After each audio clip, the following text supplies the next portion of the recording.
Caião, o apóstolo Paulo recomenda que quem esteja solteiro permaneça solteiro. Seria errado permanecer solteiro, mas manter relações casuais saudáveis, cara? Paulo diz lá o seguinte, ele é só lê no início, os caras não querem ler, vão lá, pegam um versículo. Pega só a pegada, né? Só o que ele quer enfiar, né? Deixa eu ver se isso aqui é uma camisinha boa. É camisinha de Vênus esse versículo para o cara. Isso. É só É isso. É a camisinha do terceiro céu. Do terceiro céu, do contraceptivo santo. Vou botar essa camisinha e tal. Não, o que Paulo diz é simples, cara. E você não precisa de Paulo se você só quiser ser um solteiro que não sente necessidade de casamento, nem de mulher, nem de família. Então, não queira ter mulher e filhos se você não tem essa necessidade. Porque, do contrário, você vai ser um mau marido e um mau pai, uma mãe ruim e uma esposa triste, carregando amargura no coração. Ninguém precisa disso. Você não precisa casar para viver e nem tampouco para ter algum tipo de relação de acordo, de afetividade que inclua sexualidade, mas que não queiram viver juntos. Eu mesmo, hoje em dia, recomendo a um monte de gente que eu vejo que não tem nem cacuete de maternidade ou de paternidade, mas que estão juntos há 3, 4 anos, são, para todos os efeitos, marido e mulher. Aí eu imploro para esse pessoal, por favor, não façam filho. Não façam filho, pelo amor de Deus. Porque vocês dois, um e outro, não seriam bons pais. E não é nenhuma virtude especial fazer filho quando a gente não é pai. Pai não é só porque você tem pinto, ou mãe só porque você tem útero. Maternidade é aqui, paternidade também. Não tem nada a ver com procriação apenas. Tem a ver com a capacidade amorosa de criação. Cada vez mais eu imploro a muitos casais para não terem filhos. E às vezes para não se casarem. Vocês estão bem? Eu pergunto. Estamos ótimos. Querem filhos? Não, não queremos. Então, por favor, deixa let it be. Vai como tá, porque se não der certo, foi só um namoro longo, que não deu certo. Aí vocês fazem a separação conforme, hoje em dia, os critérios, até na justiça oficial, já estão estabelecidos, ou nem precisam de ir à justiça. Os acordos de bom senso entre vocês, de humanidade, de cristão, vai determinar a justiça se um momento vocês se separarem e tiverem que dividir alguma coisa. Mas se não precisar, melhor ainda. Se cada um tem o que é seu, embora cada um no seu canto e se encontram, dormem juntos no fim de semana e trabalham a semana toda, cada qual com carinho pelo outro, são os melhores amigos, tudo bem.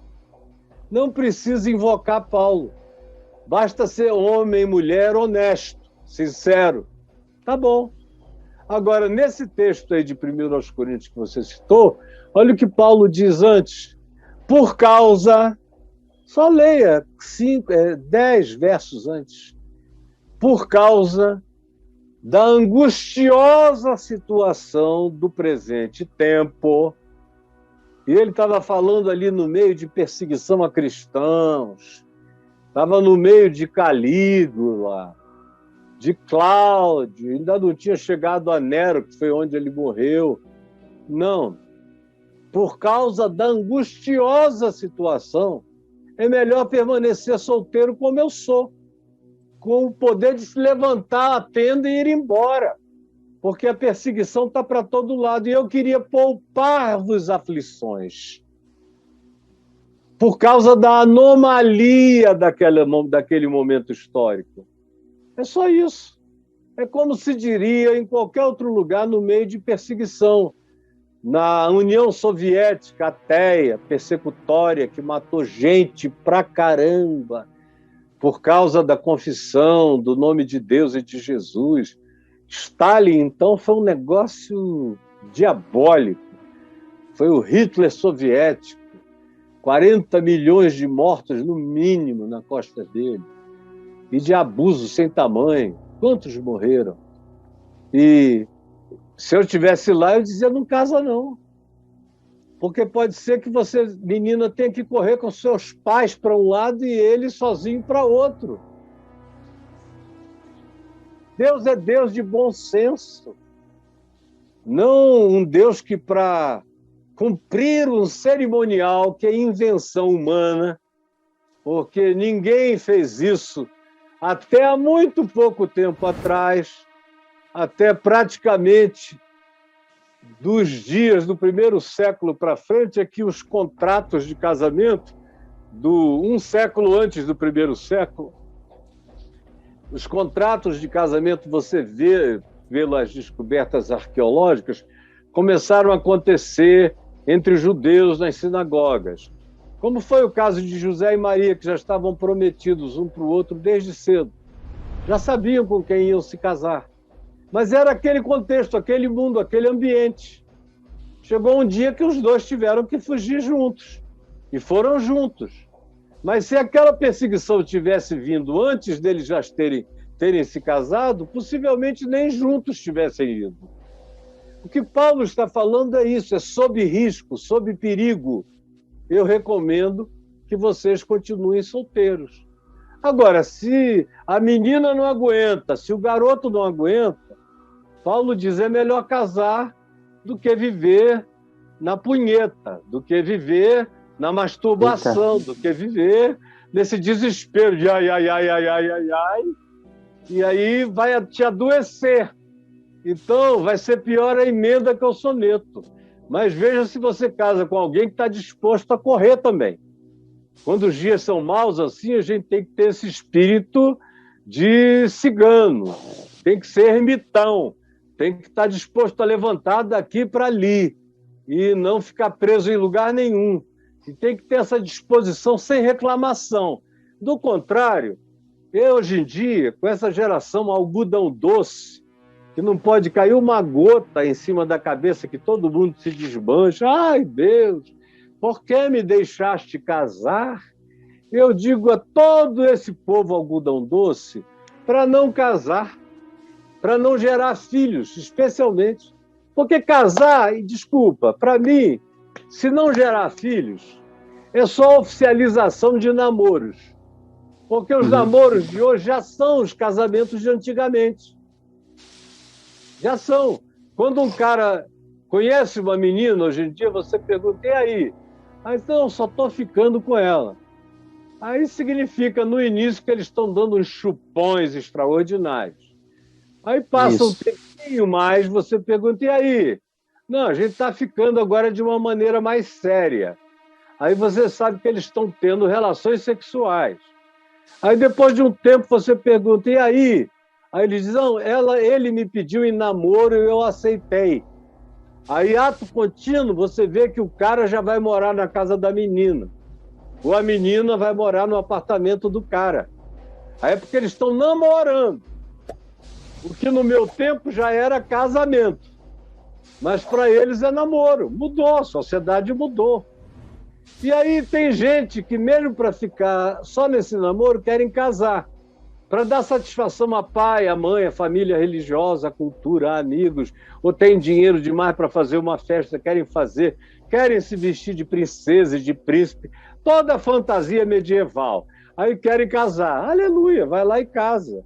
Eu mesmo vivo fazendo casamentos a vida inteira. Agora eu deixo claro que não é aquele ato que está casando ninguém. Se eles não se casaram no coração, não tem ninguém que do lado de fora, nem cerimônia nenhuma que os case.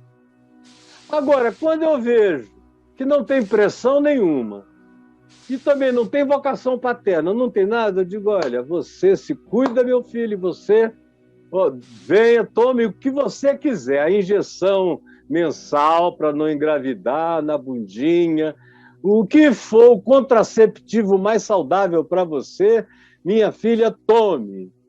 E não confie no cara. Se você der uma vacilada, não tomou, tem uma camisinha ali do lado, deixa ele vestir esse salva-vidas, e aí vão à luta com alegria, mas não façam filho no meio disso. E olha, sinceramente, hoje em dia, do pessoal que chega para mim, a maioria não tem a menor condição de ser pai. Não ainda. Eu vejo gente de 40 anos com a imaturidade de meninas de 13, 14, do ponto de vista da maternidade, do cuidado e da atenção. E homens que querem mesmo é comer a mulher gostosa e apresentar aquele troféu, minha mulher, agora está grávida.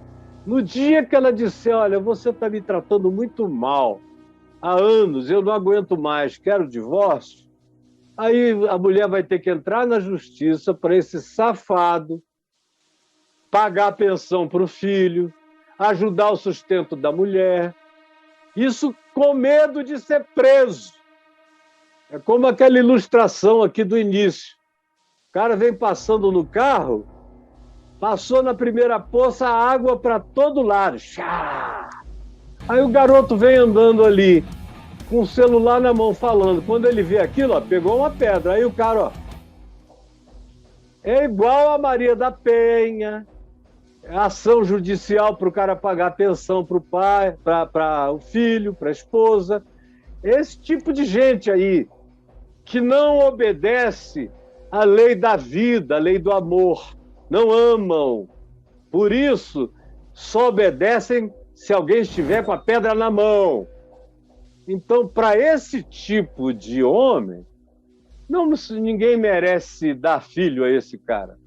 É melhor ir num banco de sêmen, entendeu? Tem menina que chega com certos homens para me apresentar, seja presencialmente ou seja virtualmente ou no Zoom. Eu converso, depois chamo a garota sozinha e digo, minha filha, por que você quer ficar com ele? Ah, é porque chegou na hora, já estou com 40 e tantos, eu queria ter um filho. Mas você não precisa desse cara para ter um filho. Se o teu negócio é ter um filho, até hoje não apareceu um homem decente, não casa com o último indecente para ter um filho.